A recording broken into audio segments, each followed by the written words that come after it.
మామూలుగా మీరు అలోపతి హాస్పిటల్‌కి అట్లా వెళ్ళినప్పుడు డాక్టర్‌లు న్యూరాలజిస్ట్‌లు గావచ్చు, ఆర్థోపెడిక్ గావచ్చు ఏం జెప్పారు? ప్రాబ్లమ్ వాళ్ళు ఏమన్నారు? చూశారు. ఎంఆర్ఐ కూడా తీసినారు. హుహు. నరం టచ్ అయితాంది. నరం డిస్క్ బల్జ్ డిస్క్ లాగా. బల్జ్‌లాగా. ఓకే. అది ఇంగ టచ్ అయితాంది. ఏం కాదులే ఓకే. ఓకే. అనడం వల్ల ఇంగ సర్లే టాబ్లెట్‌లు ఇస్తా అన్నారు. వాడుకుంటాను నేను. ఆహా! నేను ఇట్లా ఇంటర్వ్యూ చూశాను. ఓకే. సార్‌ది ఇంటర్వ్యూ ఆ! చూశాను. ఆ! సార్ ఇంటర్వ్యూ చూసి సార్ టచ్ 4, చేశాను. 4 సంవత్సరాల నుంచి ఇబ్బంది పడతా ఉన్నా అన్నారు గదా! హ్మ్. సో, ఈ 4 సంవత్సరాల్లో మామూలుగా ఎట్లా నీకేమైనా ఆపరేషన్స్ లాంటివి పడతాయని జెప్పేసేసి ఎవరైనా చెప్పారా? లేకపోతే మందులతోనే తగ్గిపోతదని జెప్పారా మ హాస్పిటల్‌కేసి?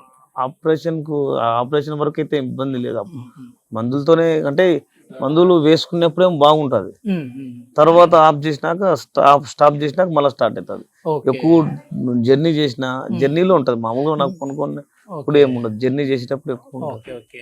మెయిన్ అంటే మీరు చేసే జాబ్ ఏంటి? నేను రియల్ ఎస్టేట్ రియల్ చేస్తుంటా. ఎస్టేట్ ఆ! చేస్తా ఉంటారు. ఎక్కువ బైక్‌లో తిరుగుతా ఉంటారా? బైక్‌లో తిరుగుతా ఉంటా. దాని వల్లనే ఈ దాని ప్రాబ్లమ్. వల్లనే ఎక్కువ ఇది స్పీడ్ బ్రేకర్లు మామూలుగా హ్మ్. స్టక్ ఇది ఇవ్వడం వల్ల ఓకే. అంటే దానివల్ల బండికి షాక్ అబ్జర్వర్స్ ఎట్లో మనకి ఇవి అట్లా. అదే అవి అరిగితాయి అదే అంటారా? అదే అదే అదే ఓకే. అదే. ఏంటంటే మామూలుగా L3, L4, L5 ఇట్లా ఆ! ప్రాబ్లమ్ ఆ! చెప్పారా? ఉంది. లేకపోతే ఉంది. ఏం చెప్పారు? ఎంఆర్ఐలో L2, L3, L4, L5 కూడా ఉంది. ఓహ్! మొత్తం. ఆ! ఆ! చూసాడు. సార్ కూడా చూసాడు. ఓకే.